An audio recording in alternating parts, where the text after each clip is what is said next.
ॐ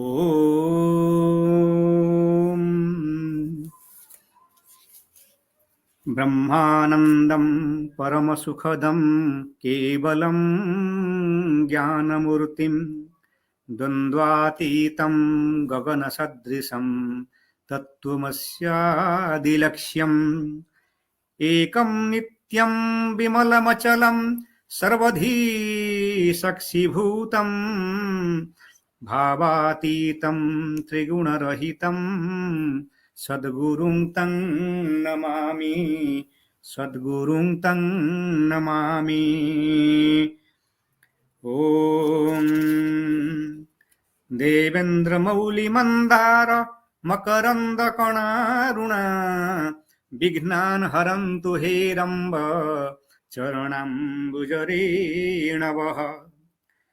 ॐ अभिप्रेत्यर्थसिद्ध्यर्थं पूजितयः सुरासुरैः सर्वविघ्नविनाशाय गणाधिपतये नमः। ॐ नमामि शिरसं देवीं विद्याबुद्धिप्रदायिनीं वरदां कच्छपीहस्तं वाग्देवीं कमलासनम्। ॐ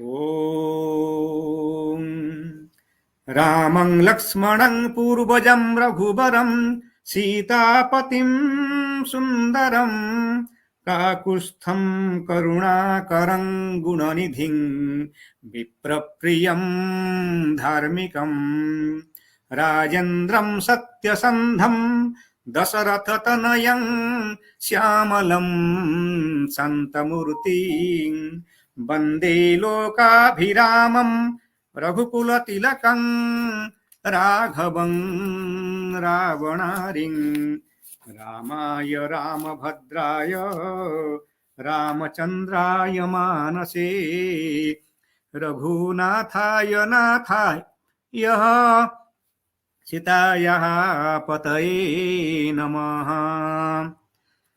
ॐ श्रीरामचन्द्राय नमः। सर्वेभ्यो नमो नमः। आज पवित्र रामनवमी है। मैं सबसे पहले भगवान श्री रामचंद्र को प्रणाम करके आज का जो व्याख्यान प्रारंभ करूंगा और हरियाणा संस्कृत अकादमी की जो निदेशक हैं डॉक्टर दिनेश शास्त्री जी को सादर नमन करता हूं कि उन्होंने आपने मुझे ये बोलने के मौका दिया। और आज पवित्र रामनवमी है तो इसलिए जितने भी विद्यार्थी श्रोता और राम भक्त इस समय उपस्थित है मैं सभी का अभिनंदन करता हूं। और आज का व्याख्यान जैसे लिखा गया है दिया गया है कि संस्कृते आयुर्वेदः। अब रामनवमी का पवित्र त्यौहार हम लोग मना रहे हैं तो विषय भी संस्कृत और आयु से संबंधित है, वेद से संबंधित है। वेद के बिना कोई भी शास्त्र कोई भी ज्ञान हम प्राप्त नहीं कर सकते हैं। अगर वेद है तो ज्ञान है, वेद है तो वही सर्वश्रेष्ठ शास्त्र है, क्योंकि नित्य शास्त्र ही वेद है। नित्य ज्ञानो मयो हिसा, वेद में सभी प्रकार का ज्ञान उपलब्ध है। महर्षि मनु ने कहा कि वेद के बिना तो कुछ ज्ञान संभव ही नहीं है। और इसीलिए वेद को हम अपौरुषेय कहते हैं। ऋषि ने जितने भी वेद के ऋषि हुए हैं, सभी ने वेद का जो मंत्र है उसको उन्होंने दर्शन किया है। ऋषयः मंत्र द्रष्टारः, जैसे आप जानते हैं कि वैदिक मंत्रों का दृष्टा ऋषि ही थे। और आज भी जो भी ऋषिकल्प पूज्य गुरु हमारे पास हैं, हमारे संसार में हैं, हम भी उन सब की पूजा करते हैं। और आयुर्वेद ये शब्द ये विषय हमने इसलिए चुना आज क्योंकि पवित्र रामनवमी में कभी कभी हम लोग भगवान राम की पूजा उपासना आदि करते हैं। और संस्कृत शास्त्र में संस्कृत भाषा से संबंधित जितने भी ग्रंथ उपलब्ध होते हैं, आप कहेंगे कि आयुर्वेद से संबंधित बहुत सारे ग्रंथ उपलब्ध हैं। चरक संहिता है, ससुर संहिता है, अष्टांग हृदय है, भाव प्रकाश है, बहुत सारे ग्रंथ आज उपलब्ध हैं। पर केवल आयुर्वेद के विद्यार्थी इसको पढ़ते हैं। बाकी संस्कृत के विद्यार्थी, जैसे हमारे एमए में इस प्रकार आयुर्वेद विषय के कोई ग्रंथ उपलब्ध नहीं होता है। हाँ, शास्त्री में अवश्य एक ऑप्शन रहता है कि जो भी विद्यार्थी शास्त्री करता है या शास्त्री के सिलेबस में आयुर्वेद, ज्योतिष आदि ऑप्शन उपलब्ध होता है, शास्त्री के बच्चे आयुर्वेद विषय पढ़ सकते हैं, ये उपलब्ध हैं। जैसे हम साधु आश्रम में शास्त्री के बच्चे जो ऑप्शन रखते हैं आयुर्वेद, उसको हम आयुर्वेद पढ़ाते हैं। और केवल वही विद्यार्थी आयुर्वेद को पढ़ सकता है, जान सकता है। नहीं तो आयुर्वेद से संबंधित जो भी डॉक्टर बनेगा, बीएमएस जैसे हम कहते हैं, बीएमएस जो भी कोई विद्यार्थी करना चाहेगा तो भी आयुर्वेद का टेक्स्ट पढ़ सकता है। अदरवाइज आयुर्वेद टेक्स्ट अपने आप भी आप पढ़ सकते हैं, ऐसा कोई कठिन ग्रंथ नहीं है। सबके अनुवाद आज भी उपलब्ध हैं। आज भी सभी आयुर्वेद, चरक संहिता हो, सुश्रुत संहिता हो, इन सब के हिंदी में अनुवाद भी प्राप्त होते हैं, अंग्रेजी में तो होते ही हैं। और आयुर्वेद विषय हम सबके लिए ग्रहणीय है, क्योंकि आयुर्वेद के बिना कोई व्यक्ति ये नहीं कहेगा कि हम तो सब कुछ जानते हैं, सब कुछ अपने शरीर से संबंधित। क्योंकि हमेशा हम पिछले 2 साल से कोरोना के भय से ग्रसित हैं, दुखी हैं। बहुत सारे रेस्ट्रिक्शन तब भी था, आज भी है, कि बहुत सारे कंट्री में भी आप देखते हैं कि रेस्ट्रिक्शन आज भी हैं कोरोना को लेकर के। जितने भी भय, शोक, रोग, हम उसी से दुखी हो जाते हैं। और काफ़ी दिनों से हमारे विद्यार्थी स्कूल तक, कॉलेज तक, विश्वविद्यालय तक पहुंच नहीं पाते। और आज थोड़े दिन पहले हमारे स्कूल, हमारे कॉलेज तथा यूनिवर्सिटी ऑफलाइन सिस्टम हो गया है, विद्यार्थी आ रहे हैं, तो ये बड़ी अच्छी की बात है। और इसलिए सबका जो स्वास्थ्य है, सभी के लिए बहुत जरूरी है कि हम अपने स्वास्थ्य का ही हम ख्याल रखें, ध्यान रखें। पिता माता तो है ही, फिर भी हम अगर अपने स्वास्थ्य के प्रति ध्यान रखेंगे तभी जा करके कहीं ना कहीं हम अपने आप को रखेंगे स्वास्थ्य, और दूसरों को भी हम स्वस्थ रखने में सहायक सिद्ध होंगे। तो शरीरम आद्यम खलु धर्म साधनम, अपना शरीर अगर ठीक रहेगा, हम दूसरे को भी कुछ उपदेश दे सकते हैं। और खास करके हम जब ज्ञान की बात करते हैं, आयुर्वेद की बात करते हैं, आयुर्वेद इसमें क्या हमें मिलता है, क्या हम अपने ज्ञान को, अपने जो जिसमें भी कहेंगे कि अपना जो ज्ञान है, ये ज्ञान सीमित नहीं है, हमारा ज्ञान असीमित है। और हम कुछ जानना जब चाहते हैं अपने शरीर के विषय में, अपने रोगों के विषय में, तो ये बहुत उपादेय है। और भारतीय संस्कृति में अब संस्कृत भाषा और भारतीय संस्कृति कि दोनों का अभिन्न संबंध है। अगर हम भारत में रहते हैं तो भारतीय संस्कृति को लेकर चलते हैं। और भारतीय संस्कृति में क्या है, 4 वेद हम मानते हैं। चारों वेदों में ऋग्वेद, यजुर्वेद, सामवेद, अथर्ववेद है, वेदांग है, और ब्राह्मण ग्रंथ है, आरण्यक है, उपनिषद है, दर्शन ग्रंथ है, बहुत सारे ग्रंथ हमें पढ़ने को मिलता है। और साथ साथ जो रामायण काव्य है, महाकाव्य है, और महाभारत आदि ग्रंथ उपलब्ध हैं, उन सब के भी हम अध्ययन करते हैं। और हर ग्रंथों में कहीं ना कहीं भेषज विज्ञान उपलब्ध है। आयुर्वेद से संबंधित तथ्य या ज्ञान हमें वेद के साथ साथ दूसरे ग्रंथों में भी पढ़ने को मिलता है। पुराणों में तो भी आयुर्वेद उपलब्ध है, बहुत सारे पुराण, जैसे अग्नि पुराण कहिए, आप विष्णु पुराण कहिए, आदि पुराणों में आयुर्वेद से संबंधित ज्ञान हमें मिलता है। और आप पूछेंगे कि जैसे आज योग और आयुर्वेद की चर्चा होती है, कोरोना के टाइम में हमने क्योंकि कोई दवाई तो थी नहीं। हमने आयुर्वेद की जो दवाई है, जड़ी बूटियां हैं, जैसे गिलोय है, इन सबको लेकर के हमने बहुत सारे चर्चा की है। बहुत अलग अलग प्लेटफॉर्म में हमने थोड़ा बहुत इन सबको लेकर के हमने व्याख्या की है कि आयुर्वेद की आवश्यकता आज के प्रसंग में क्या है, क्यों हम अपने शरीर के प्रति ध्यान देंगे। क्योंकि हमने इन 2 सालों में बहुत सारे अपने मित्रों को खोया है। बहुत सारे हमारे अपने मित्र जो है वो इस दुनिया में नहीं रहे। फिर भी परमात्मा की कृपा से आयुर्वेद दवाई के माध्यम से जो भी कुछ हम अपने आप को स्वस्थ रखने में समर्थ हुए हैं, वो आज हमारे लिए संपदा है, धन है। और इसी आयुर्वेद को हम, अगर आप जानना चाहेंगे, क्योंकि आयुर्वेद मैं विद्यार्थियों के लिए खास करके कहूँगा, क्योंकि मनुष्य तो अपने हिसाब से स्वस्थ रहना चाहता है। ऐसा कौन सा व्यक्ति है जो कहता है कि नहीं नहीं मैं तो बिल्कुल स्वस्थ हूँ, मुझे जरूरत नहीं पड़ती है कोई भी दवाई, चाहे आयुर्वेदिक की हो, चाहे एलोपैथिक हो, चाहे होम्योपैथिक हो। हर व्यक्ति कहीं ना कहीं अंदर से हो, बाहर से हो, स्वस्थ नहीं लगता है। क्योंकि आयुर्वेद शब्द का अर्थ क्या है, खास करके विद्यार्थी अगर इसको सुन रहे हैं, इस समय फेसबुक में जुड़े हुए हैं, तो मैं तो यही कहूंगा कि ये आयुर्वेद जो शब्द है, इसमें 2 आपको मिलेंगे, आयु और वेद। क्योंकि आयुर्वेद सुनने में तो है आयु और वेद है। आयु शब्द का अर्थ क्या है, जो आपका जो एज है, और वेद शब्द का अर्थ है ज्ञान है। और दोनों यानी कि शब्द मिला देंगे तो आयुर्वेद हो जाएगा। दोनों शब्दों से बना है आयुर्वेद। जैसे धनुर्वेद है, गंधर्ववेद है, और इसका अर्थ क्या है, या जीवन विज्ञान है।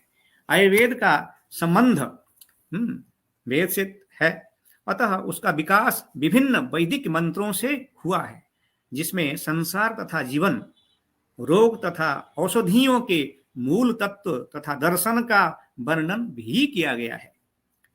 तो बहुत सारे रोग और औषधि, इन सब के बारे में हमें आयुर्वेद से संबंधित जो ज्ञान है वो हमें वेद से प्राप्त होता है।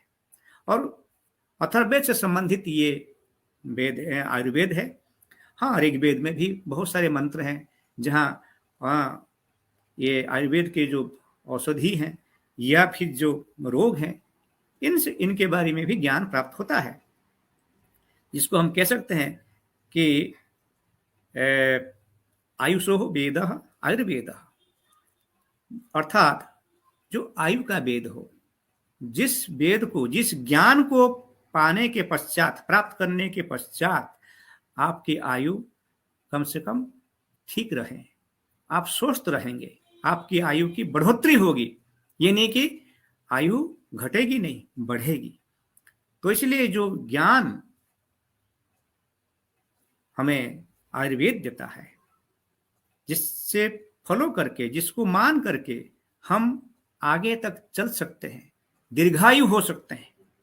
कौन सा ऐसा व्यक्ति है जो नहीं चाहता है कि मैं दीर्घायु ना रहूं? दीर्घायु पर रहने के लिए कुछ तो उपाय है, कुछ नियम है। हमें उन सब नियम को जानना चाहिए, पढ़ना चाहिए, क्योंकि आयुर्वेद दुनिया की प्राचीनतम चिकित्सा प्रणाली है। अब ये नहीं कह सकते कि इससे पहले कोई आयुर्वेदिक से पहले हमारे एलोपैथिक ये चिकित्सा पद्धति थी, ऐसा नहीं है। आयुर्वेद बहुत ही प्राचीन पद्धति है, और इसका जन्म लगभग मैं ये कह रहा हूं कि 5000 वर्ष से पहले भारत में ही हुआ था। यही देश है, यही आर्यावर्त है, जिसमें हम इस आयुर्वेद पद्धति को हमने ही देखा है, हमने ही पाया है, और हमारे ऋषियों ने, हमारे वेद ने इसके बारे में हमें काफी कुछ जानकारी दिए हैं। तो इसलिए इसे विश्व स्वास्थ्य संगठन, जिसको आप कह सकते हैं कि वर्ल्ड हेल्थ ऑर्गेनाइजेशन WHO के द्वारा भी एक पारंपरिक चिकित्सा प्रणाली के रूप में आयुर्वेद को स्वीकार किया गया है। हाँ, WHO ने भी एक्सेप्ट किया है कि आयुर्वेद जो है प्राचीन चिकित्सा प्रणाली है। और हमें गर्व है कि हमारे देश की ऋषियों ने, हमारे देश के संतों ने, हमारे देश के जो वेद हैं, हमारे अमूल्य धरोहर है, अमूल्य निधि है, उसी से हमें ये ज्ञान प्राप्त हो रहा है, आज भी हो रहा है। तो आयुर्वेद के सिद्धांत शरीर के मूल जीव विज्ञान से संबंधित हैं। आयुर्वेद में शरीर, मन और चेतना संतुलन बनाए रखने में एक साथ काम करते हैं। शरीर, मन और चेतना की असंतुलित अवस्था विकृति कहा जाता है। आयुर्वेद स्वास्थ्य लाता है और दोषों को संतुलन में रखता है। ये बड़ी बात है। आयुर्वेद क्या करता है? प्रश्न ये उठता है कि आयुर्वेद करता क्या है? आखिर क्यों हम आयुर्वेद को पढ़ेंगे, जानेंगे, सीखेंगे, समझेंगे, फिर अपनाएंगे? क्यों ना? आयुर्वेद स्वास्थ्य लाता है और दोषों को संतुलन में रखता है। जो दोष है आपके अंदर, आप कहेंगे कि क्या दोष है? आप सभी जानते हैं त्रिदोष होता है, वात, कफ, पित्त तीनों। इन सबको संतुलित करता है, संतुलन में रखता है। किसी को बढ़ने नहीं देता। अगर कफ बढ़ जाएगा तो आप भी हैरान होंगे। सर्दी, जुकाम, कफ, पित्त भी उसी प्रकार पित्त की बीमारी भी होती है, तो वात की बीमारी भी होती है। सभी ये आयुर्वेद में यही तीनों सिद्धांत मुख्य है। किसी ने जितने भी बीमारी हैं, इन्हीं तीनों दोषों से ही उत्पन्न होते हैं। वात, कफ और पित्त, इस तीनों के साथ जैसे तीन गुण होता है, सत्व, रजस, तमस, तो तीन दोष भी हमें आयुर्वेद में देखने को, पढ़ने को मिलता है। और हमारे शरीर में भी यही तीनों दोष है, तीनों गुण भी हैं शरीर में, तीनों दोष भी है शरीर में। तो तीनों दोष को संतुलन बना के रखना है, बिल्कुल पैरेलल रखना है, बैलेंस रखना है। बैलेंस रख करके अगर हम चलेंगे तो निश्चित कहीं ना कहीं हम स्वस्थ रह सकते हैं। अगर इम्बैलेंस हो जाता है, कोई भी अगर ऊपर चला गया, बात हो या कफ हो या पित्त हो, फिर तो बीमारी है। तो इसलिए आयुर्वेद ऐसा एक शास्त्र है जो हमें दीर्घायु प्रदान करने में सहायक होता है और हमें स्वस्थ रखने में। अगर आप स्वस्थ रहेंगे तो दीर्घायु रहेंगे। अगर स्वस्थ, बहुत सारे व्यक्ति बीमार रहते हैं पर बेड में पड़े रहते हैं। वो कहते हैं चलो हम तो 10 साल से बीमार हैं, पर बीमार होने से भी अगर आप उसको क्या कह सकते हैं, दीर्घायु कह सकते हैं या स्वस्थ कह सकते हैं। स्वस्थ होकर के दीर्घायु होना अच्छी बात है, बीमार रह करके दीर्घायु होना अलग बात है। तो इसलिए स्वस्थ रह करके दीर्घायु को प्राप्त करना, ये आयुर्वेद सिखाता है। आयुर्वेद के ज्ञान से हम इसको जान सकते हैं। तो इसलिए चरक ने कहा है कि आयुर्वेद इत्याहु आयुर्वेद, जो आयुर्वेद का ज्ञान को जो प्राप्त करता है वही आयुर्वेद कहलाता है। और हमारे ऋषि, हमारे मुनि, हमारे संत जो भी आज इस दुनिया में नहीं रहे, और वो हमें इस प्रकार का ज्ञान दे करके गए हैं। वेद मंत्रों में आए आयुर्वेदिक मंत्रों के दृष्टा ऋषियों के नाम सर्वानुक्रमणिका नामक ग्रंथों से आते हैं। उन आचार्यों का नाम हम थोड़ा सा देंगे, आप पढ़ेंगे आपके सामने कि कौन कौन आचार्य ऐसे थे कि जो आयुर्वेद का ज्ञान हमें दे के गए हैं। सबसे पहले तो अथर्वा है। अथर्व अंगिरस आप जानते हैं कि अथर्व है, अथर्वा ऋषि हैं। अगस्त्यो मैत्रा वरुणी है, अत्रि है, अथर्व अंगिरा है, और अंगिरा प्रचेता है। अंगिरा और भी एक ऋषि थे। तो इंद्राणी है, कुर्म है, कौरुपाथी है, गरुत्मान है, गार्ग्य है, गृत्समद है, गौतम है, चातन है, और देवस्रा, द्रविणोदा, प्रजापति, प्रजावन, प्रत्यंगिरा, ऐसे बृहस्पति, ब्रह्मा, भगः, भरद्वाज, भागली, भिक्षु, वरुण, वसुक, वामदेव, बहुत सारे, सौनक है, शंभु है, सुनसेप है, शुक्र है, शंख है। तो ऐसे बहुत सारे, सविता है, ऐसे बहुत सूर्या सावित्री हैं। जैसे आप इनको ऋषिका भी कह सकते हैं, सूर्या सावित्री। तो सविता है। तो बहुत सारे ऐसे ऋषियों का और ऋषिकाओं का नाम हमें प्राप्त होता है सर्वानुक्रमणी में, जो कि वेद में जो मंत्र, आयुर्वेद से संबंधित मंत्र आए हैं, इनके दृष्टा कहलाते हैं। तो ये बड़ी बात है कि आयुर्वेद के ऋषि और ऋषिकाएं जिनसे हमें आयुर्वेद के मंत्र प्राप्त हुए हैं, तो वो हमारे लिए बहुत बड़ी अच्छी बात है कि हम ऐसे मंत्रों को पढ़ करके, इसके अर्थ को समझ करके फिर हम अपने आप को स्वस्थ रख सकते हैं। तो सबसे पहले हम आयुर्वेद का जो अर्थ हमने अभी समझा है कि चरक ने, महर्षि चरक जिन्होंने चरक संहिता लिखे हैं, तो उनके अनुसार आयुर्वेद का अर्थ क्या है, किसको हम कहेंगे कि भाई क्या आयुर्वेद है, चरक ने इसके बारे में क्या कहा है। क्योंकि ग्रंथों में तो बहुत कुछ उल्लेख होता है, पर आजकल के ज़माने में किसके पास समय है कि चरक संहिता उठा करके पढ़ें, क्योंकि किसी के सिलेबस में है नहीं। हाँ, अगर हम कहीं अखबार में कुछ पढ़ लेते हैं, न्यूज में कुछ सुन लेते हैं, तो सोचते हैं कि हाँ चलो हमारे पास तो ज्ञान है। तो चरक ने कहा है कि तत्तस्या युषः पुण्य समो वेदो वेद विदम मतः बक्ष्यते यन मनुष्याणाम लोकयोर उभयोर हितम। तो ये चरक संहिता सूत्र स्थान में ये श्लोक में प्राप्त होता है। इस अर्थात क्या है इसका अर्थ ना, उस आयु का वेद जो ज्ञान है, अर्थात आयुर्वेद शास्त्र परम पुण्य जनक है। तत्रायुष पुण्य समो वेदो वेद विदाम मतः बक्ष्यते यन मनुष्याणम लोकयोर उभयोर हितम। लोकयोर उभयोर हितम, ये सबका हित करने वाला है, क्योंकि जो आयुर्वेद शास्त्र है ये परम पुण्य जनक है, ऐसा वेदज्ञ पुरुष का मत है। क्योंकि यह शास्त्र मनुष्य के दोनों लोक अर्थात यहलोक और परलोक में हित करते हैं। विशेषतः यह अभ्युदय तथा निश्रेयस दोनों को देने वाला है। तो आयुर्वेद क्या प्रदान करता है? आयुर्वेद चरक के अनुसार आयुर्वेद अभ्युदय को, अभ्युदय मतलब जिसमें आपकी उन्नति हो, हाँ आप आगे जा सकते हैं, स्वस्थ रह सकते हैं, बहुत कुछ कर सकते हैं। अभ्युदय निश्रेयस प्राप्ति ही सधर्म, जैसे वैशेषिक ने कहा, वैशेषिक सूत्र में कहा गया है धर्म क्या है? या तो निश्रेयस अभ्युदय प्राप्ति ही सधर्म। धर्म वही है जो आपको सही रास्ते पे ले जाए, आपका कल्याण होना हो, आपका मंगल हो, वही धर्म कहलाता है। निश्रेयस आपको प्राप्त हो, निश्रेयस मतलब मुक्ति। क्योंकि हम सब यहाँ हैं किस लिए हम हैं? कोई सोचता है कि भाई हम लोग तो आए हैं खा पी करके चले जाएंगे, ऐसा नहीं है।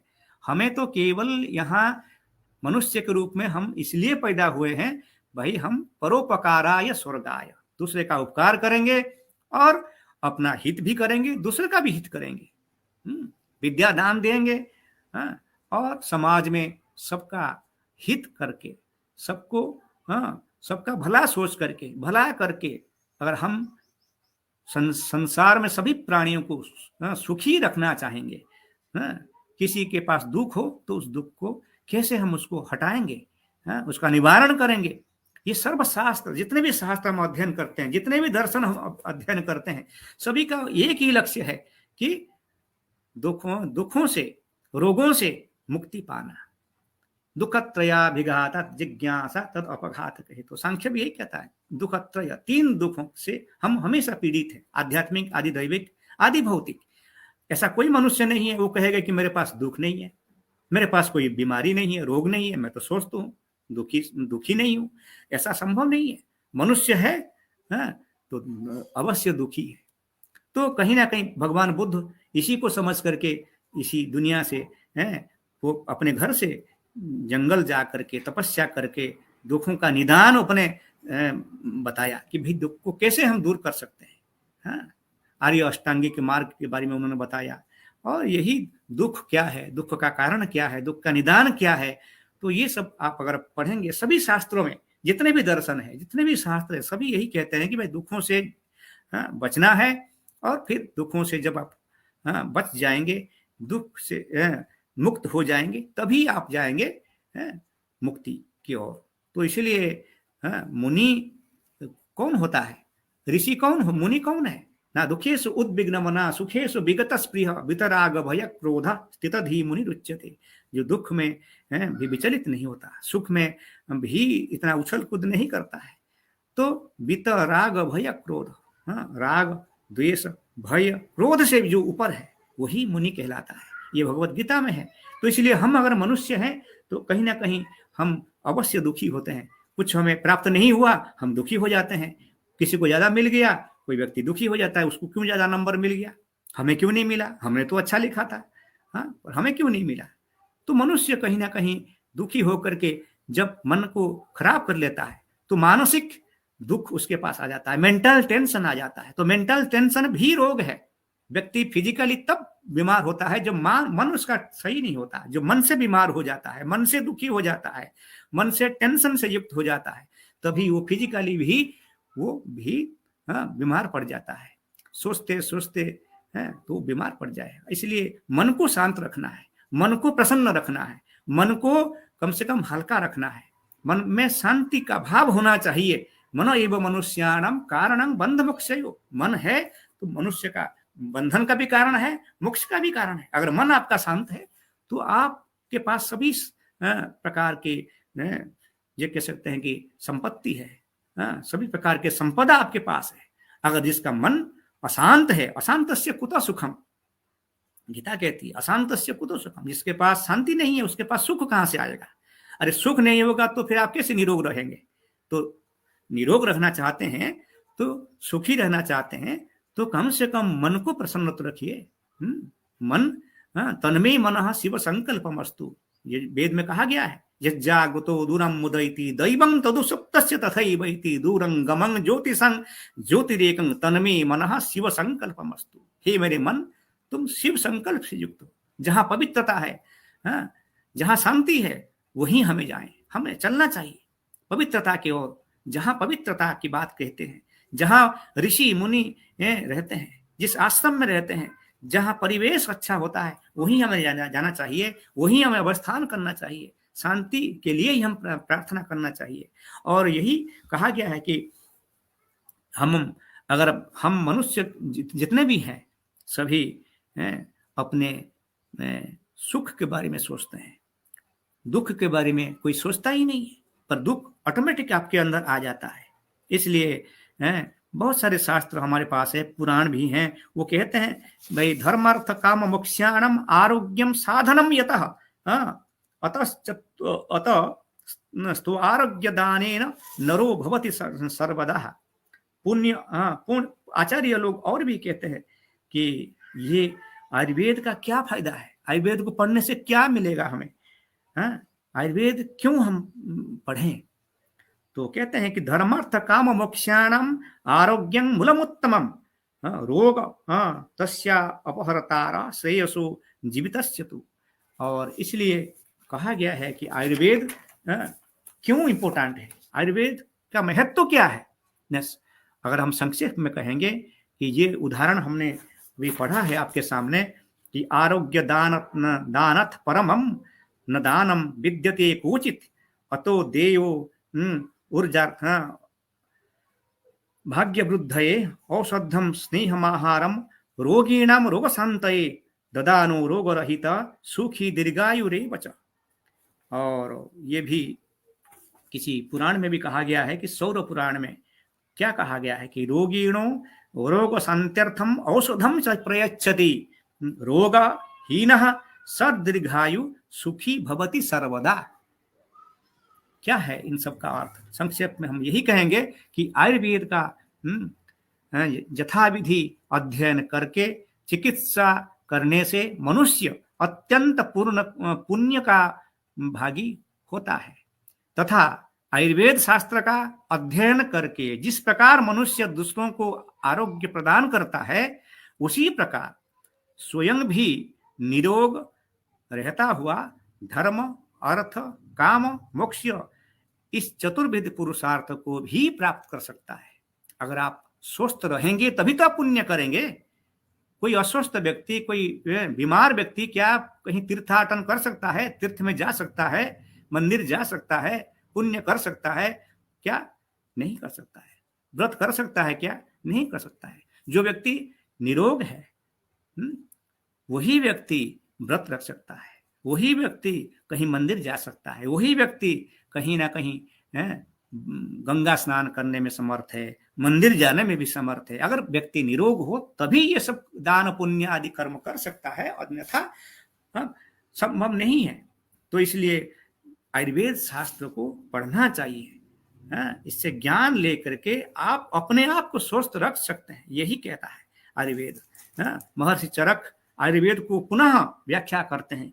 क्या व्याख्या करते हैं? चरक तो बहुत बार इनकी व्याख्या किए हैं। हिताहितं सुखम दुःखम आयु तस्य हिताहितं मानं च तस्य यत्रोक्त आयुर्वेद स उच्यते। ये चरक संहिता का भी सूत्र स्थान में कहा गया है कि क्या है, हिताहितं सुखम दुःखम आयु तस्य हिताहितं मानं च तच्च यत्रोक्तम आयुर्वेद स उच्यते। अर्थात आयुर्वेद वह शास्त्र कहलाता है जिसमें निम्नलिखित का वर्णन हो, हित कर आयु, अहित कर आयु, सुखमय और दुखमय आयु। ये 4 प्रकार की आयु मैं अभी बोलूंगा कि ये 4 प्रकार की आयु क्या है, और आयु के लिए हितकर तथा अहितकर द्रव्य, गुण, कर्म, आयु का प्रमाण एवं लक्षण द्वारा आयु का वर्णन होता है। इसका नाम आयुर्वेद है। तो आयुर्वेद क्या है? आयुर्वेद शास्त्र किसको कहते हैं कि हिताहितं सुखम दुःखम दुःखम आयु तस्य हिताहितं मानं च तस्य यत्रोक्तम आयुर्वेद स उच्यते। इसलिए हित कर आयु, अहित कर आयु, सुखमय और दुखमय आयु, ये क्या है?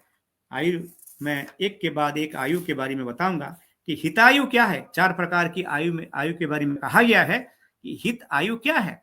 हित शब्द तो आप समझते हैं कि हित कर जो होता है वही हित है, जिससे आपकी आयु की बढ़ोतरी होगी। और हित आयु उसकी आयु हितायु कहलाती है जो सबका हित करने वाला हो। किसी दूसरे के धन को देख करके उसको छीनने के लिए जो मन होता है उससे दूर रहना। सत्यवादी व शांत प्रकृति का होना चाहिए। प्रत्येक कार्य को सोच समझ करके करने वाला हो, सावधान रहने वाला हो, धर्म अर्थ और काम के बिना किसी विरोध के प्रयोग करता हो, पूज्य जनों की पूजा करता हो। जो व्यक्ति पूज्य जनों की पूजा करता हो, ज्ञानवान हो, शांति प्रदाता हो, वृद्ध जनों की सेवा करने वाला हो और स्मृतिशाली हो, वही व्यक्ति है, उसको हम कहते हैं हितायु। उसकी आयु दीर्घ तक चलेगी। और वही व्यक्ति मान लीजिए किसी सबका हित चाहने वाला, सबका उपकार करने वाला, परोपकाराय स्वर्गाय, जैसे मैंने पहले कहा कि परोपकार करेंगे तो निश्चित कहीं ना कहीं आपकी गति ऊर्ध गति होगी। धर्मेण गमनम ऊर्ध्वम अधस्तात् भवति अधर्मेण। आप धार्मिक कार्य करेंगे तो कहीं ना कहीं आपकी गति ऊर्ध्वगामी होगी। और ये भी कहा है कि पूज्य जनों की जो पूजा करता है, पूज्य पूजा व्यतिक्रम में आप करेंगे। अगर आप पूज्य जनों की पूजा नहीं करेंगे तो कहीं ना कहीं आप अभिशप्त होंगे। अगर जो वृद्ध जनों की सेवा करता है, पूज्य जनों की पूजा करता है, वो व्यक्ति, उसकी आयु दीर्घायु होगी, वो स्वस्थ रहेगा। यही हितायु में कहा गया है। और ये आप देखिए कि आजकल के जमाने में कितने लोग जो वृद्ध जनों की सेवा करते हैं, बूढ़ों की सेवा करते हैं, कितने लोग करते हैं। हमारे यहाँ तो शिष्टाचार इतना है ही नहीं। अगर आप एक वृद्धजन कहीं बस में चढ़ता है, हम देखते हैं कि भाई वो एक बूढ़ा व्यक्ति बस के अंदर आ गया है और जवान लड़का वहीं सीट में बैठा रहता है, पर कभी खड़े होकर के उसको सीट ऑफर नहीं करता है।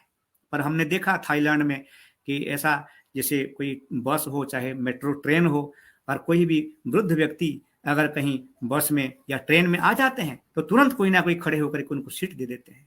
ये परंपरा थाईलैंड में मैंने देखा, बैंकॉक में देखा। अब बताइए, आप कहेंगे कि भाई वहां तो बौद्ध धर्म को मानने वाले व्यक्ति हैं, वो कैसे सब जानते हैं, ये सब कैसे अच्छा करते हैं, उनका व्यवहार अच्छा है। इतना सुंदर व्यवहार है कि दूसरों के प्रति आराम से, श्रद्धा से वो लोग सब कुछ देते हैं। और यही एक दूसरे के प्रति जो सद्व्यवहार है, किसी को देख करके नमस्ते करना। वहां तो जैसे हमारे हिंदुस्तान में हाथ मिलाते हैं, वहां तो कोई हाथ नहीं मिलाता, वहां तो सबको देख करके नमस्ते करते हैं। तो ये परंपरा थाईलैंड में देखने को मिलता है। और हम आज यहाँ हिंदुस्तान में हमारे बच्चे क्या सीखते हैं? हमारे बच्चे कहते हैं कि नहीं, ये तो आए हैं, चलो। दूसरों को देख करके खड़े होना तक दूर है, अपने सीट में बैठे रहते हैं। अगर कोई सीनियर कोई जूनियर के कमरे में भी आ गया, वो जूनियर वहीं बैठा रहता है अपने सीट में। कम से कम खड़े होकर के तो उसका अभिवादन करे। अभिवादनशीलस्य नित्यं वृद्धोपि सेविन चत्वारि तस्य वर्धन्ते आयुर्वित्त यशो बलम। ये भी कहा गया है, हमारे शास्त्रकार ने कहा है, अभिवादन करेंगे तो आपकी आयु की वृद्धि होगी। अभिवादनशीलस्य नित्यं वृद्धोपसेविनः, यहाँ दोनों शब्द है जो मैंने ये कहा। हितायु किसकी होती है, कौन दीर्घायु वाले है, कौन सुखी है, कौन निरोग रह सकता है, न जो अभिवादनशीलस्य नित्यं वृद्धोपसेविनः, ये महर्षि मनु ने कहा है। मनुस्मृति आप उठा के पढ़ेंगे, ये श्लोक आपको मिलेगा कि अभिवादनशीलस्य नित्यं वृद्धोपसेविनः चत्वारि तस्य वर्धन्ते, कि अगर आप किसी वयस्क व्यक्ति है, वृद्ध व्यक्ति है, ज्ञानी व्यक्ति है, अगर आप उसका अभिवादन करेंगे, उसका सम्मान करेंगे, निश्चित रूप से ये आपकी 4 चीजों की वृद्धि होगी, आपकी आयु, वित्त, यश और बलम। यश, यश के बिना तो हम जी नहीं सकते।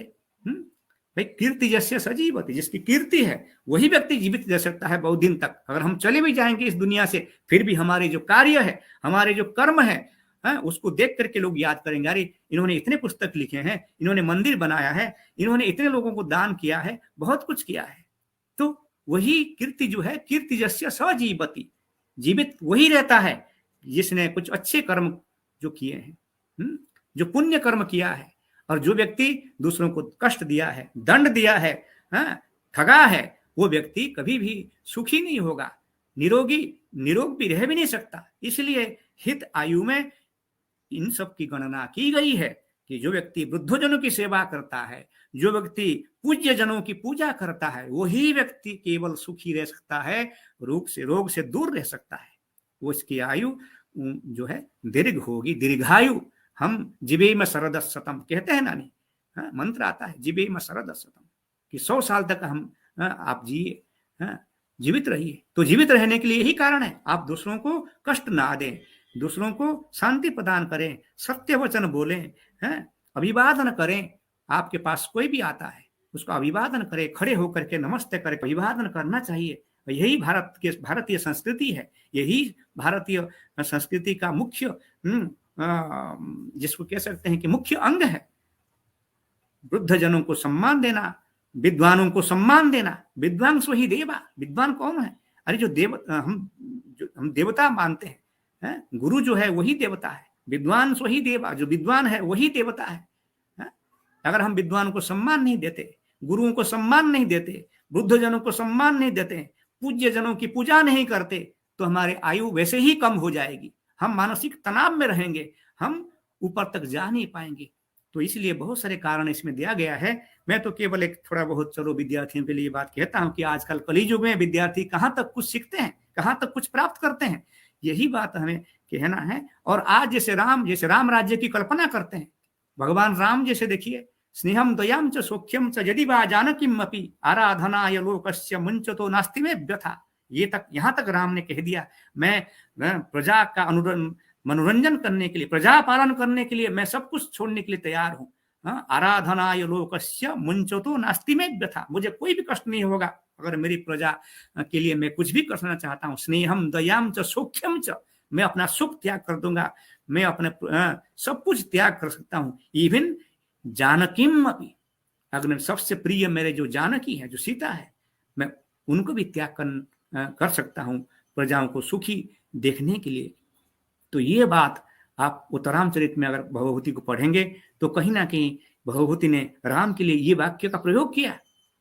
स्नेह दया सौख्य, सब कुछ वो त्याग कर सकते हैं प्रजा को सुखी देखने के लिए। तो प्रजा को सुखी देखेंगे, प्रजा को सुखी रखेंगे, आप स्वयं भी सुखी हो जाएंगे, आप दुख से दूर हो जाएंगे। दूसरों का दुख दूर करेंगे तो भी आप सुखी रह सकते हैं, निरोग रह सकते हैं। ये बहुत सारे अलग अलग शास्त्रों में इसकी वर्णन हमें मिलता है। केवल एक शास्त्र को, आयुर्वेद को पढ़ लेंगे ये भी नहीं है, बहुत सारे शास्त्रों को पढ़ करके आयुर्वेद की तथ्यों को हमें निकालना है। यही रिसर्च होता है। केवल एक ग्रंथ को हम पढ़ लेंगे, कहते हमने तो पढ़ दिया है। भाई और भी सारे ग्रंथ हैं, और भी सारे हमारे ग्रंथकार है, ऑथर्स हैं, उसको भी पढ़ो। तो इसके बाद 4 प्रकार की आयु में से पहले हितायु के बारे में हमने चर्चा की। उसके बाद अहितायु क्या है? हितायु के गुणों से रहित, अर्थात विषम गुणों वाला जो व्यक्ति होता है वो अहितायु कहलाता है। जो विषम गुण मतलब जो वृद्ध जनों की पूजा नहीं करता है, असम्मान करता है, गाली देता है, उनको दंड देता है, टॉर्चर करता है, दूसरों को लूटता है, छीनता है, पीड़ता है, वो अहित आयु वाला है, उसकी आयु बहुत ही कम दिन तक है, बड़ा ही कष्ट पाएगा वो। तो उसके बाद आता है सुखायु। सुखायु वाला कौन है? आप पूछेंगे भाई सुखायु किसकी है ना, उसकी आयु सुखायु कहलाती है जो शारीरिक और मानसिक रोगों से रहित है, यौवन संपन्न हो, बल वीर्य यश पराक्रम युक्त हो, शास्त्रों का ज्ञाता और व्यवहारज्ञ हो। देखो, शास्त्र का ज्ञाता अगर हो तो निश्चित उसकी आयु सुखायु कहलाएगी।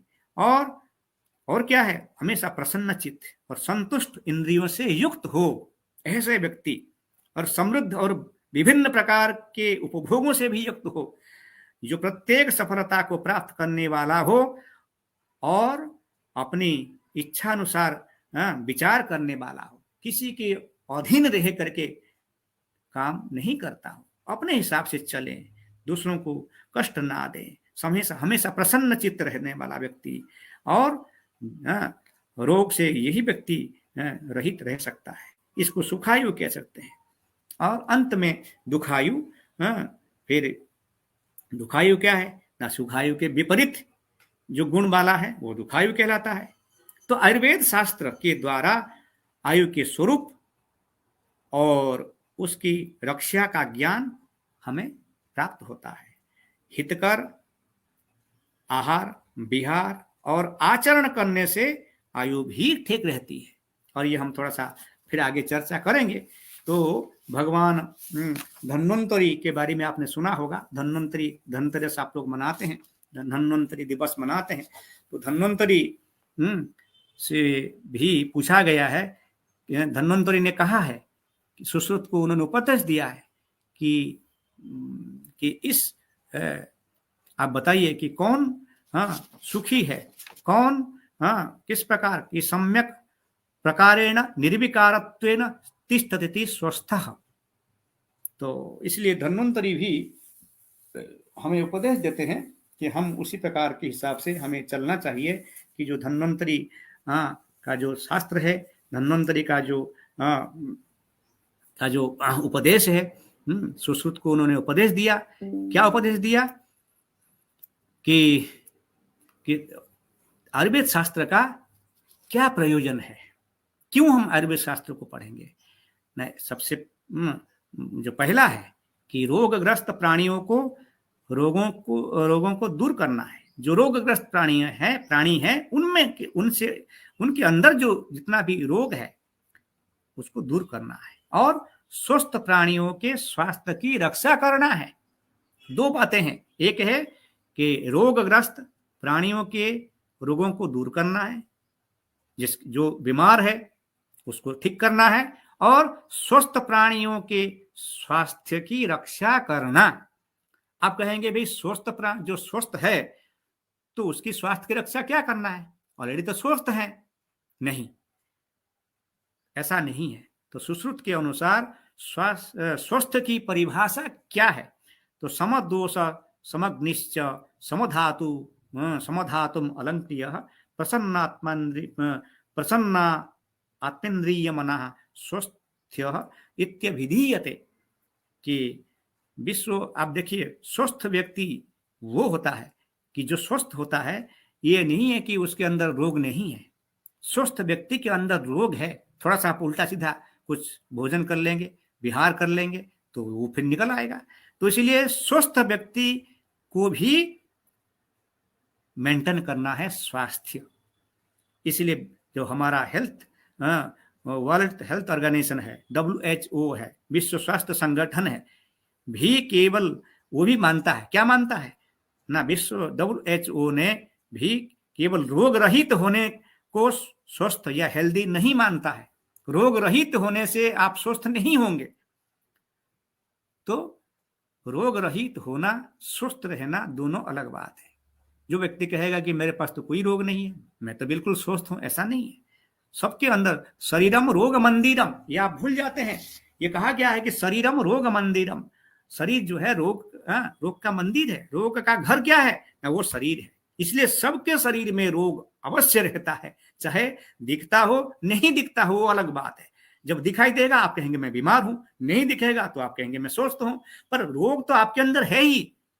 तो इसलिए हेल्थ ऑर्गेनाइजेशन ने कहा, यही कहा है, कोई भी व्यक्ति ये नहीं सोचना चाहिए कि मैं हमेशा स्वस्थ हूं, ऐसा नहीं है। Health is defined as a state of physical, mental and social wellbeing, not merely absence of disease और इन्फर्मिटी। एब्सेंस ऑफ डिजीज आप नहीं कह सकते हैं, कोई व्यक्ति अपने आप को नहीं कह सकता है कि मैं, मेरे अंदर कोई रोग नहीं है। एब्सेंस ऑफ डिजीज, मेरे अंदर कुछ भी नहीं है, nothing is inside me, I am free from all the diseases, nobody can claim, this is totally false, everyone has the disease inside, and this is told by the health organization। अब हम आगे थोड़ा सा जानने चाहेंगे कि जैसे हम कैसे अपने आप को स्वस्थ रख सकते हैं। थोड़ा सा समय बचा है, मैं ये भी कहूँगा कि आचार्य चरक ने बहुत कुछ अच्छा कहा है। जो चरक संहिता को पढ़ेगा कहीं ना कहीं वो अवश्य स्वस्थ रह पाएगा। कि रोगाः कुतः, रोग के विषय में जो संशय उत्पन्न होता है वो क्या है। रोगाः कुतः संशमनम किमेषां हर्षस्य शोकस्य च किं कारणम निमित्तं वा, शरीर सत्व प्रभवा विकारः कथम न शांता पुनरेपतेयु। चरक संहिता शरीर स्थान में कहा गया है कि रोगाः कुतः, कहाँ से रोग आते हैं, कैसे हम इसका निदान कर पाएंगे, और हमारा शरीर इसको कहाँ तक सहन कर पाएगा। तो एक आयुर्वेद में एक टर्म आता है प्रज्ञापराध, आप सभी जानते हैं कि प्रज्ञापराध, तो क्या है प्रज्ञापराध ना, धी, धृति और स्मृति, तीनों। ये धी शब्द का अर्थ आप जानते हैं, धी शब्द का अर्थ है बुद्धि, इंटेलिजेंस। धृति शब्द का अर्थ है कि जो मन का जो कंट्रोलिंग पावर है वो है धृति, और स्मृति का विभ्रंश होना, स्मृति मतलब जो आपकी मेमोरी, विभ्रंश या नष्ट हो जाना प्रज्ञापराध कहलाता है। और मन को नियंत्रण करने वाले शक्ति को धृति कहते हैं। तो मन, वाणी, शरीर से ही रोग उत्पन्न होते हैं। आपके मन के द्वारा, आपके वाणी के द्वारा और शरीर के द्वारा रोग आपके अंदर प्रवेश करते हैं। तो इसलिए सुख और दुख का कारण और उसका निराकरण क्या है, तो ये कहा गया है उसी में चरक संहिता में, धर्म्याः क्रियाः हर्ष निमित्त मुक्ता स्तमो अन्यथा शोकवशं नयति, शरीर सत्तो प्रभवस्तु रोगास्तयोर्मृत्याः न भवन्ति भूयः। क्या है इसका अर्थ है कि धार्मिक क्रिया के द्वारा सुख आदि प्राप्त हो सकता है। अगर आप धार्मिक क्रिया करते हैं तो निश्चित सुख को आप प्राप्त करेंगे, और ये चरक कहते हैं। और अधर्म आदि क्रिया के द्वारा आप दुख को प्राप्त करेंगे। धर्मिया क्रिया हर्ष निमित्त मुक्ता ततो अन्यथा शोकवशं नयति। अगर आप धार्मिक क्रिया से युक्त हैं तो निश्चित कहीं ना कहीं आप सुख को प्राप्त करेंगे। अगर आप ये सब नहीं करते हैं तो कहीं ना कहीं आप दुखी होते हैं। तो ये चरक कहते हैं। और उसके बाद क्या कहते हैं कि शरीर सत्तो प्रभवस्तु रोगास्तयो अवृत्त्या न भवन्ति भूयः। ना, इसके बाद मन और शरीर जब अशांत है तो उसका हेतु से ही रोग उत्पन्न होते हैं। आपका मन जब अशांत हो जाता है तो फिर रोग वहीं से उत्पन्न होते हैं। और इंद्रियों का डिस्टर्ब हो जाने से भी मानसिक अशांति को आप प्राप्त कर सकते हैं। इसलिए इंद्रियों के ऊपर कंट्रोल रखना, मन को शांत रखना, तो ये कहीं ना कहीं आपके लिए बहुत उचित होगा। इसलिए आगे हम यही कहेंगे कि चरक आगे क्या कहते हैं कि रोग क्या है, रोग कहाँ से आता है। कोई आपसे पूछेगा रोग कहाँ से आता है ना, चरक कहते हैं कि कर्म के रोग जो है कर्माधीन है, कर्म के अधीन रोग है। वो कौन सा कर्म आपने किया है पिछले जन्म में, जिसका रोग आप इस जन्म में भोग रहे हैं, जिसका फल आप इस जन्म में भोग रहे हैं। चरक क्या कहते हैं, दैवम पुरायत कृतमुच्यते तत् पौरुषम यत्तीह कर्म दृष्टम प्रवृत्ति हेतुर विषमः सदृष्टो निवृत्ति हेतुर ही समः स एव। ये चरक जो शरीर स्थान में है कहा गया है कि पूर्व जन्म में जो कर्म हमने किया है उसको हम दैव कह सकते हैं। इस जन्म में जो कर्म हम कर रहे हैं वो है पौरुष कर्म या पुरुषाकार कर्म है। पिछले जन्म में अगर हमने पाप कर्म किए हैं, पाप किए हैं, तो उसका परिणाम है रोग, बीमारी। ये चरक कहते हैं। अगर आप चरक को मानते हैं, चरक ऋषि को समझते हैं, चरक का कहना है कि पिछले जन्म का जो पाप कर्म हमने किया है उसी का ही फल हम यहां भोग रहे हैं, कि बीमारी हम झेल रहे हैं, हमारे पास जो बीमारी है ये पिछले जन्म का कर्म का ही फल है। अगर कोई व्यक्ति सुखी है तो इसका अर्थ है कि पिछले जन्म में उसने अच्छे कर्म किया है, वो दुखी नहीं है, बीमार नहीं है। तो इसलिए बीमार रहना, रोगी होना, तो इसका संबंध पिछले जन्म का कर्म से है, ऐसा चरक कहते हैं। दैवम पुरायत कृतमुच्यते तत् पौरुषम यत्तीह कर्म दृष्टम प्रवृत्ति हेतु विषम सदृष्टो निवृत्ति हेतु सम स एव, ये चरक का कहना है। इसलिए हमें अपना भोजन, अपना कर्म, अपना विहार, आहार विहार सब कुछ पवित्र रखना है। और कैसे हम कर सकते हैं ना, कैसे हम करेंगे कि हम अपना मतिर्वच कर्म सुखानुबंधम सत्वं विधेयम विशदास बुद्धि ज्ञानम तपस्तत्परता च योगे यस्यास्ति स तं नानुपतंति रोगा। ऐसे जो व्यक्ति जो करता है, रोग उसको कभी भी झेल नहीं सकता। हाँ, जो व्यक्ति ज्ञान युक्त वाणी से युक्त हो, जिसका कर्म हितकर हो अर्थात अन्य के लिए सुखदायी हो, जिसका विचार स्वतंत्र हो एवं बुद्धि तीक्ष्ण हो, अर्थात किसी के पाप विचार से जो प्रभावित ना हो, अपनी बुद्धि के अनुसार जो कर्म करता हो, जो महाज्ञानी हो और जिसके मन में तपस्या साधना एवं योग के प्रति रुचि हो।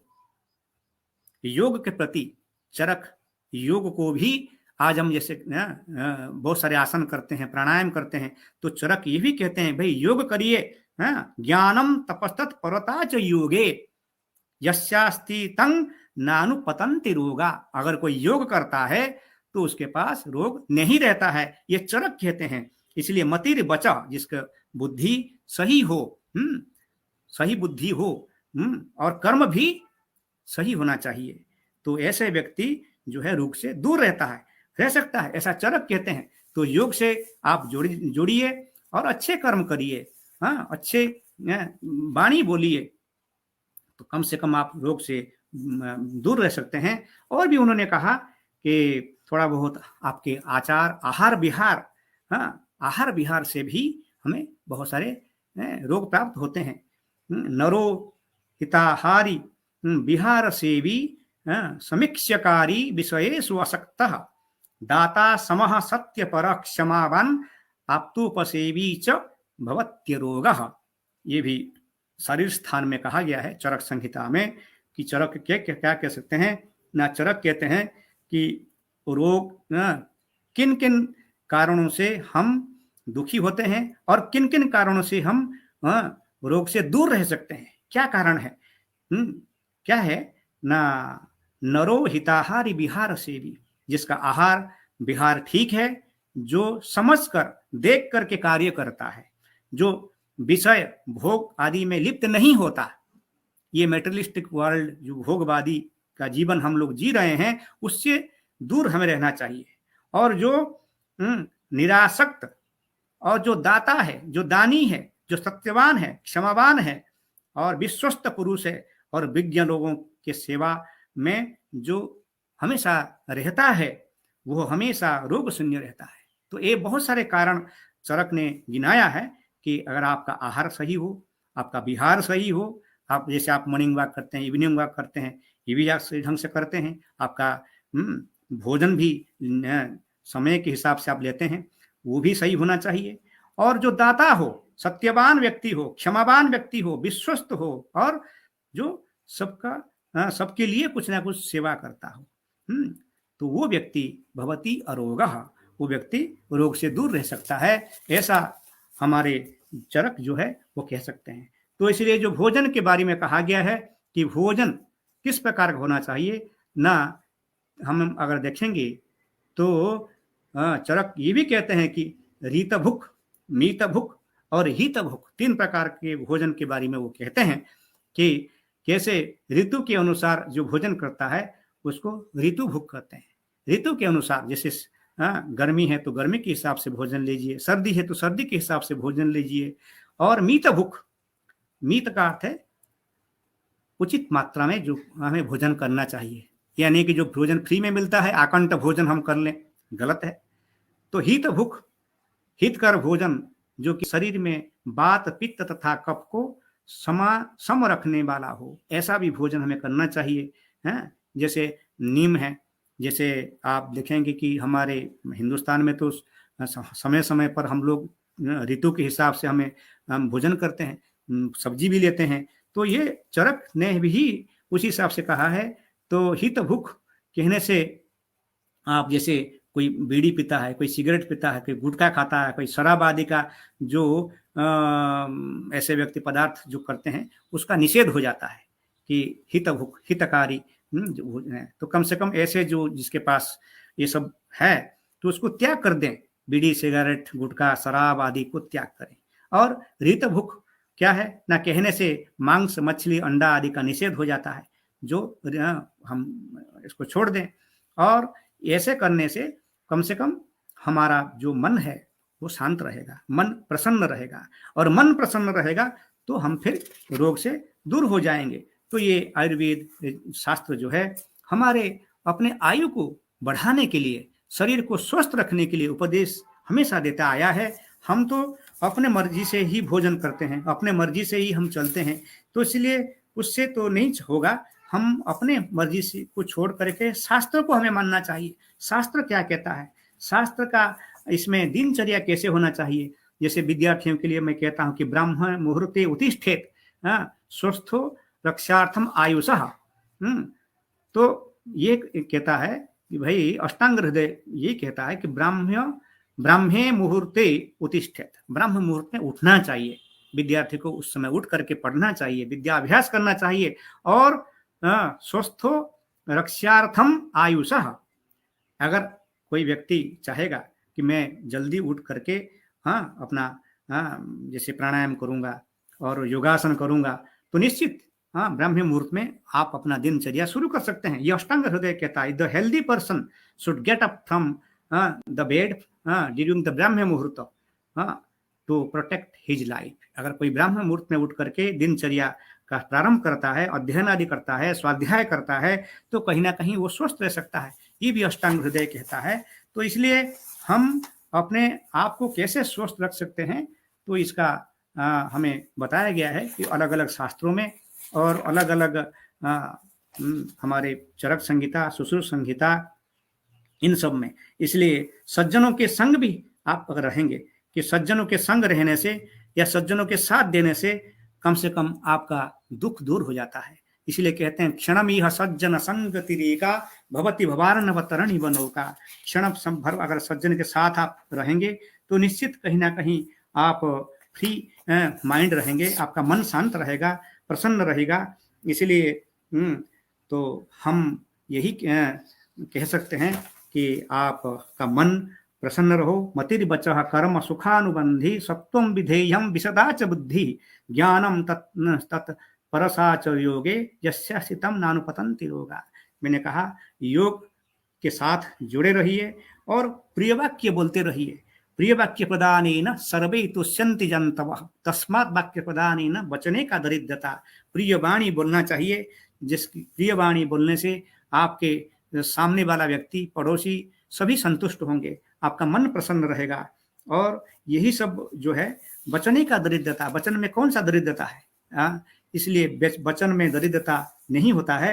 आप हमेशा अच्छे वाणी बोलिए, अच्छा कर्म करिए और अच्छा दिनचर्या को प्राप्त करके आप निरोग रह सकते हैं, सुख रह सकते हैं। और इसी से भी यज्ञ करिए। जैसे शास्त्रों में कहा गया है कि जैसे मान लीजिए पंच यज्ञ का आप अवश्य करना चाहिए आपको। आजकल हम यज्ञ को भूल जाते हैं कि कोई भी यज्ञ हम करते नहीं, ना यज्ञ जहाँ होता है वहाँ जाते भी नहीं। तो इसलिए हमें पुण्य का कर्म हमें करना चाहिए और पाप से दूर रहना चाहिए।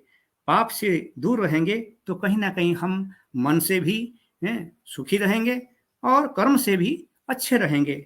इसलिए आज हमारे ये जो समय है समाप्त होने जा रहा है। मैं आज के इसी वक्तव्य में यही कहूँगा कि संस्कृत साहित्य में आयुर्वेद के बारे में विशेष बन मिलता है। हम अपने शरीर को, अपने मन को स्वस्थ रख सकते हैं और इसलिए हमें क्रोध से, हमें लोभ से, हमें मोह से दूर रह करके अपने कर्तव्य करना चाहिए, जिसका हमारा मन पवित्र हो, हमारी वाणी पवित्र हो, हम आगे तक भी जा सकते हैं। इसलिए हम ईश्वर से प्रार्थना करते हैं, भगवान राम से प्रार्थना करते हैं कि आप सबको सद्बुद्धि प्रदान करें, आप सब सुख से युक्त हो, दुख से दूर रहें। और मैं आज के इस व्याख्यान जो मेरा था, मैं हमारे हरियाणा संस्कृत एकेडमी के निदेशक डॉक्टर दिनेश शास्त्री जी को बहुत बहुत धन्यवाद देना चाहूँगा, जिन्होंने इतने कम समय में इन सब का आयोजन आपने किया। संस्कृत के प्रति आपका प्रेम निश्चित है और आपने अपने वाणी के द्वारा, कर्तव्य के द्वारा दिखाया कि आप संस्कृत को कितना आप प्यार करते हैं और संस्कृत भाषा के प्रति आप कितना जागरूक हैं कि ये भाषा केवल हरियाणा में नहीं अपितु सारे भारत में, हमारे माननीय प्रधानमंत्री भी संस्कृत और योग को कितने उचित स्थान देते हैं। ये भी आप जानते हैं कि जिनके साथ हमने थाईलैंड में 4 साल काम किया है, उनको पद्मश्री अवार्ड भी अभी पिछले हफ्ते मिला है। तो वो भी संस्कृत के प्रोफेसर हैं, प्रोफेसर चिरापट प्रपंड विद्या। तो ऐसे संस्कृत के जो सेवक हैं, संस्कृत के लिए जो अहर्निश सेवा करते हैं, तो ऐसे जो विद्वान हैं, हमारे आज के जो हरियाणा के निदेशक हैं हमारे दिनेश शास्त्री जी, मैं पुनः उनको धन्यवाद देना चाहूँगा। और इस कड़ी में हमारे प्रिय छात्र राजेश जी भी हैं, इन्होंने भी इस सबके साथ संबंध बना करके ये जो भी आपके सामने पहुंच पाया, ये इनका बहुत ही परिश्रम रहा है। तो मैं सभी पदाधिकारियों को, हरियाणा संस्कृत एकेडमी के सभी पदाधिकारियों को मैं बहुत धन्यवाद देना चाहूँगा कि आपने मुझे मौका दिया और मैं आपके सामने कुछ शब्द बोल पाया हूँ। रामनवमी के इस परम पावन बेला में, इस दिन में मैं पुनः आप सबको रामनवमी की बहुत बहुत शुभकामना प्रदान करता हूँ। परमात्मा राम आप सबको दीर्घायु प्रदान करें, आपको सुख प्रदान करे। मैं भगवान राम से यही प्रार्थना करके, राम जी को प्रणाम करके, ओम